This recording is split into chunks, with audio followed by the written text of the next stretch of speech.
Assalamualaikum warahmatullahi wabarakatuh. Perkenalkan, nama saya Anissa Cahya dengan NIM 15036230170. Hari ini saya izin memaparkan mengenai tugas yang saya buat, yaitu menyusun tes pilihan ganda untuk memenuhi tugas mata kuliah evaluasi pembelajaran yang diampu oleh Bapak Dr. Rian Atur SPD MPD. Langsung saja pada informasi umum di instrumen tes kali ini. Jenjang pendidikannya adalah untuk sekolah menengah kejuruan pada fase E atau kelas 10 di jurusan Konstruksi Gedung, Sanitasi, dan Perawatan atau KGSP. Nah, mata pembelajaran yang saya ambil yaitu dasar-dasar teknik perawatan gedung pada tahun ajaran 2025 sampai 2026. Dengan jumlah butir soal yang saya buat yaitu sebanyak 10 butir soal. Langsung saja pada capaian pembelajaran, di sini saya dapatkan langsung dari Kemendikbud, di mana pada akhir fase ini peserta didik akan mendapatkan gambaran mengenai program keahlian yang dipilihnya melalui penguatan wawasan dunia kerja dan kewirausahaan serta penguasaan elemen-elemen pembelajaran lainnya. Sehingga dari sini mampu menumbuhkan nih passion dan juga vision untuk merencanakan dan melaksanakan aktivitas belajar serta memiliki kemampuan dasar teknik dalam perawatan gedung. Selanjutnya ada tujuan pembelajaran berdasarkan capaian pembelajaran, di mana poin pertama peserta didik mampu memahami tahapan proses bisnis dalam pekerjaan perawatan gedung yang meliputi perencanaan, pelaksanaan, perawatan, dan juga prosedur kepuasan pelanggan. Dan yang kedua itu, peserta didik diharapkan mampu nih memahami jenis profesi serta peluang usaha dalam bidang perawatan gedung sebagai bagian dari kewirausahaan jasa konstruksi. Dalam poin 2 ini, di tujuan pembelajaran akan saya bagi lagi menjadi dua poin, yaitu membahas tentang jenis-jenis profesi dan juga yang kedua membahas tentang peluang usaha dalam bidang perawatan gedung. Nah, materinya atau submateri yang saya ambil yaitu bisnis dan kewirausahaan bidang perawatan gedung dengan kata kunci proses bisnis dan job profile entrepreneurship. Langsung saja pada kisi-kisi soal yang sudah saya buat serta butir soal juga yang sudah saya buat di sebelah kanan, di mana soalnya saya bagi menjadi tiga, yaitu level mudah, sedang, dan juga sulit. Dengan presentasi 50, 30, dan 20%, sehingga level mudahnya terdapat 5 soal, level sedangnya terdapat 3 soal, dan level host atau sulitnya terdapat 2 soal. Langsung saja di sini pada tujuan pembelajaran pertama, yaitu materi proses bisnis pekerjaan perawatan gedung, terdapat 3 level yang saya buat dalam soal, yaitu level mudah, sedang, dan juga sulit. Pada level mudah terdapat C1 dan C2, yaitu mengingat dan memahami. Pada level 1 di sini peserta didik diharapkan dapat menyebutkan langkah-langkah nih perencanaan pekerjaan perawatan gedung berdasarkan gambar yang disajikan. Nah, di sebelah kanan terdapat butir soal pada nomor 1 sesuai dengan indikator disajikan nih sebuah gambar. Dan gambar tersebut menjelaskan pekerjaan perencanaan pada perawatan gedung. Nah, tetapi siswa diminta untuk mengingat atau remembering langkah apa nih yang harus dilakukan ketika mendapatkan masalah yang sesuai dengan gambar. Nah, kunci jawaban di sini yaitu mengidentifikasi kerusakan pada bangunan gedung. Opsi pada pilihan ini dibuat untuk mengecoh karena dari A sampai D adalah pekerjaan yang dilakukan ketika perencanaan pada perawatan gedung gitu. Di sini juga dijelaskan berdasarkan sumber buku yang saya ambil, yaitu buku dasar-dasar teknik perawatan gedung. Langkah pertama dari perencanaan perawatan gedung adalah identifikasi gedung yang dilakukan sebelum menyusun jadwal kerja, RAB, serta menentukan alat dan bahan yang akan digunakan. Nah, di sini juga pada level C2 atau memahami, pada indikator dijelaskan disajikan nih ilustrasi pelaksanaan perawatan gedung. Peserta didik mampu menjelaskan tugas pelaksana secara tepat. Di indikator tersebut dijelaskan ada sebuah ilustrasi dan pada soal juga sudah dibuat sebuah ilustrasi di mana seorang pelaksana sedang mengawasi kegiatan perawatan di sebuah gedung perkantoran. Ia memastikan bahwa pekerja mengikuti prosedur keselamatan kerja dan seluruh peralatan perawatan dapat digunakan sesuai dengan fungsinya. Pada soal juga terdapat rujukan bahwasanya berdasarkan ilustrasi tersebut nih, tugas utama seorang pelaksana adalah dikunci soal atau kunci jawaban adalah jawabannya itu yang D, yang melaksanakan pengawasan tenaga kerja dan penerapan keselamatan kerja gitu. Dijelaskan juga bahwasanya pada sumber buku dasar-dasar teknik perawatan gedung, pelaksana bertugas nih langsung di lapangan untuk mengawasi pelaksanaan pekerjaan teknis, memastikan peralatan digunakan dengan benar dan menerapkan K3 selama proses perawatan berlangsung. Nah, pada opsi yang lain itu juga menjadi pengecoh yang cukup kuat karena disebutkan misalnya pada poin B atau opsi B di mana melaksanakan peralatan bangunan dan logistik proyek sesuai dengan fungsinya. Padahal dalam soal itu seluruh perawatan sudah ada, cuma memang belum dipastikan apakah sudah sesuai dengan fungsinya atau belum gitu. Selanjutnya yang C ini melaksanakan evaluasi mutu akhir dari hasil pekerjaan perawatan gedung. Padahal di sini proses pengerjaannya belum selesai gitu. Langsung pada poin ketiga atau soal nomor ketiga itu dalam level sedang.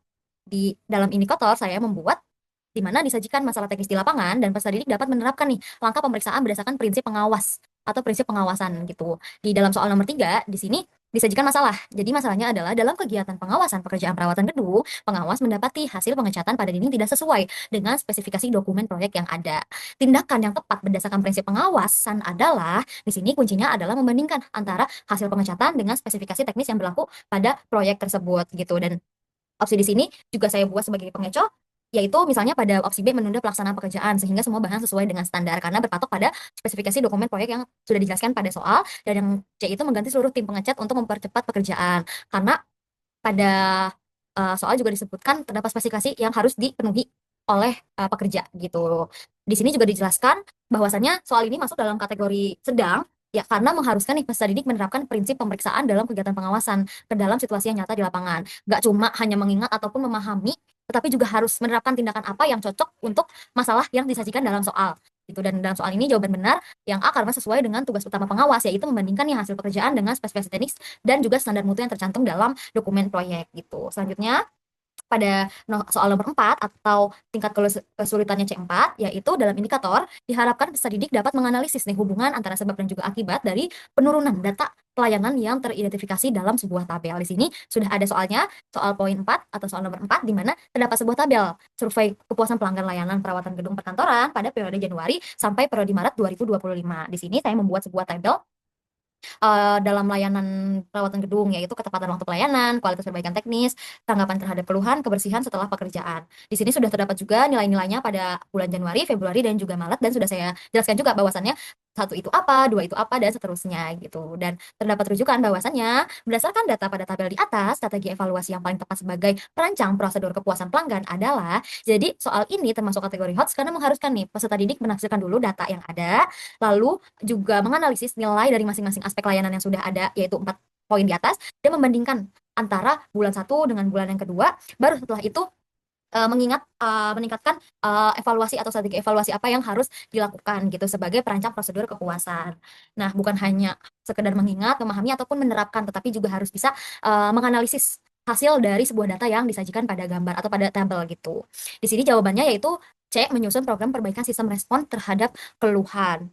Nah, dalam opsi juga saya membuat sama panjangnya, tidak ada yang lebih menonjol sebagai opsi yang benar, dan opsi pada A, B, dan juga D itu memang menjadi opsi yang berpengaruh dalam soal ini. Misalnya pada poin A, yaitu menambahkan teknik si agar waktu pelayanan menjadi lebih cepat gitu. Padahal di tabel ketepatan waktu pelayanan itu tidak berpengaruh gitu. Tetapi mungkin jika siswa melihat terdapat nilai yang juga buruk gitu selama periode itu berjalan gitu. Dan pada poin B dan juga D juga sama gitu. Jika ada kesalahan dalam menganalisis data yang ada, mungkin siswa juga akan memilih jawaban atau opsi yang salah gitu. Selanjutnya pada soal kelima itu masuk ke dalam tujuan pembelajaran yang kedua, yaitu memahami profesi dan kewirausahaan yang yaitu job profile dan entrepreneurship dalam bidang perawatan gedung. Dalam materi profesi dan kewirausahaan bidang perawatan gedung. Di sini terdapat tingkat kesulitan C1, C3, dan juga C5. Yang dalam artian dalam tujuan pembelajaran poin 2.1 ini terdapat 3 ketingkatan kesulitan soal, tingkat kesukaran soal,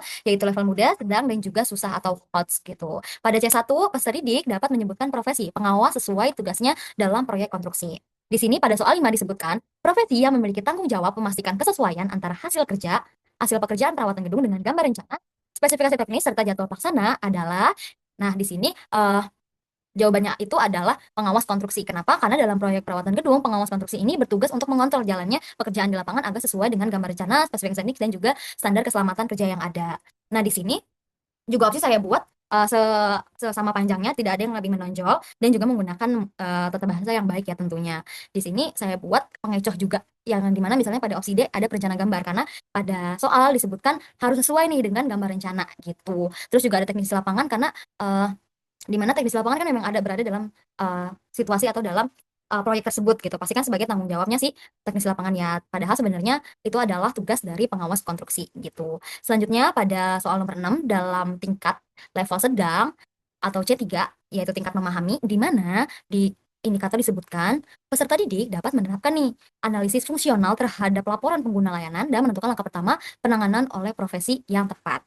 Jadi pada soal 6 ini terdapat sebuah masalah gitu ya dalam penggunaan pelayanan perawatan gedung, sehingga diminta peserta didik untuk menganalisis secara fungsional atau secara tugas pokoknya dari masalah yang ada di soal. Bisa dilihat di soal nomor 6 dalam sebuah laporan pengguna layanan perawatan gedung disebutkan nih bahwa sebuah saluran air di area basement sering tersumbat dan menyebabkan genangan. Selain itu pengguna mengeluhkan lambatnya nih respon teknisi saat diminta perbaikan.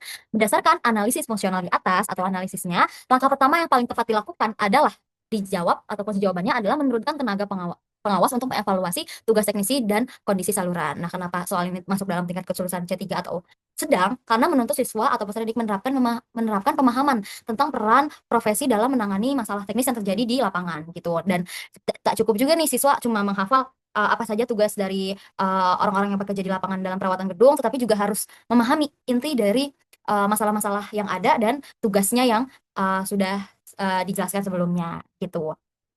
Selanjutnya pada soal nomor 7, di sini dijelaskan pada indikator masuk dalam level kesulitan yaitu HOTS atau sulit yang masuk dalam level kognitif yaitu C5 atau mengevaluasi. Di instrumen dikatakan bahwasanya disajikan konflik antar profesi nih dan peserta didik dapat mengevaluasi konflik yang terjadi antar orang yang ada di gambar tersebut gitu. Di sini di soal nomor 7 disebutkan gambar berikut menunjukkan situasi konflik di lokasi proyek antara teknisi AC dan teknisi listrik di gedung sekolah.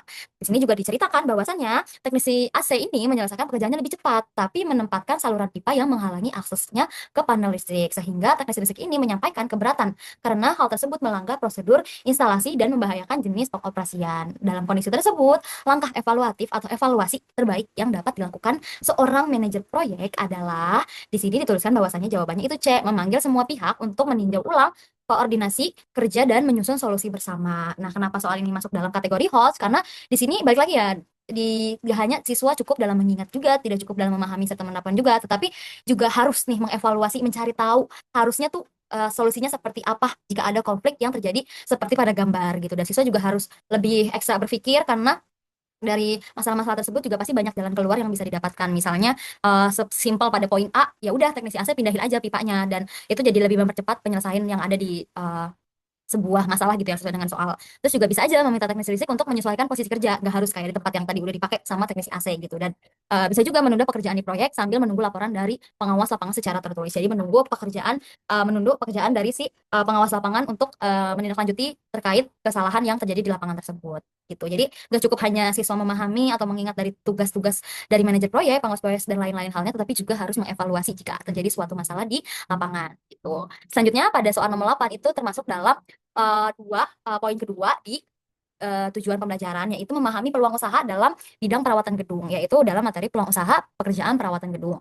Nah, di sini saya membuat dalam dua level soal saja, yaitu level mudah dan juga level sedang. Level mudahnya yaitu C1 dan C2, dan level sedangnya yaitu C3. C1-nya itu masuk dalam soal nomor 8. Di sini pada indikator disebutkan, peserta didik nih dapat menyebutkan istilah dasar tentang peluang dalam wirausaha jasa. Dan di sini dalam soal disebutkan istilah yang digunakan untuk menggambar kesempatan memulai usaha dalam bidang jasa adalah, kunci jawabannya itu peluang usaha, karena sesuai dengan definisinya, peluang usaha yaitu kesempatan yang didapatkan atau dapat dimanfaatkan untuk memulai dan mengembangkan usaha serta dapat mencapai tujuan-tujuan bisnis yang sudah direncanakan.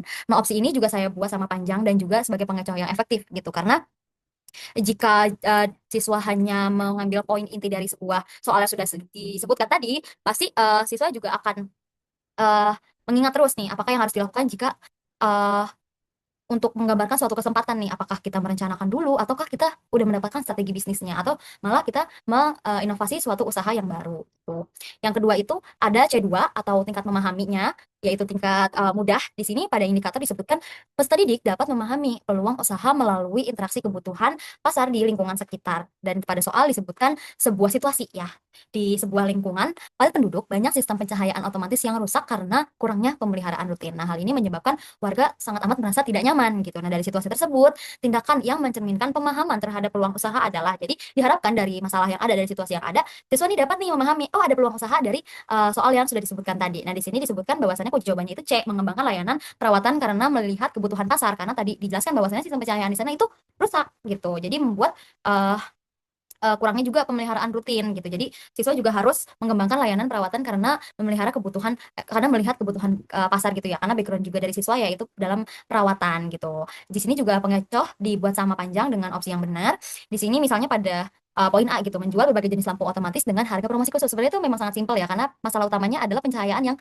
rusak gitu. Dan ya udah tinggal jual lampu aja yang lebih murah dan kita kasih promosi yang lebih baik gitu. Cuma tidak salah, namun itu kan tidak sesuai dengan bidang yang ditekuni oleh peserta didik atau siswa sekarang gitu. Terus bisa aja nih menawarkan jasa pemasangan sistem pencahayaan tanpa perawatan, tapi sebenarnya kan bukan jasa pemasangannya nih yang rusak, tetapi sistem pencahayaannya yang memang kurang gitu. Dan yang terakhir itu menyediakan peralatan listrik dengan kualitas terbaik untuk pengguna gitu. Di sini pencahayaan peralatan listriknya tidak secara garis besar, jadi hanya sebagai sistem pencahayaan otomatis gitu. Jadi kunci jawaban yang paling benar adalah kunci jawaban yang pada poin C gitu. Dan yang terakhir terdapat soal nomor 10 dengan level kognitifnya itu level C3 atau level sedang. Pada indikator disebutkan peserta didik dapat menerapkan langkah awal dalam perencanaan usaha berbasis potensi dan kebutuhan lapangan. Jadi pada soal nomor 10 ini, seorang siswa ingin membuka usaha jasa pengecekan dan perawatan panel listrik di gedung-gedung sekolah.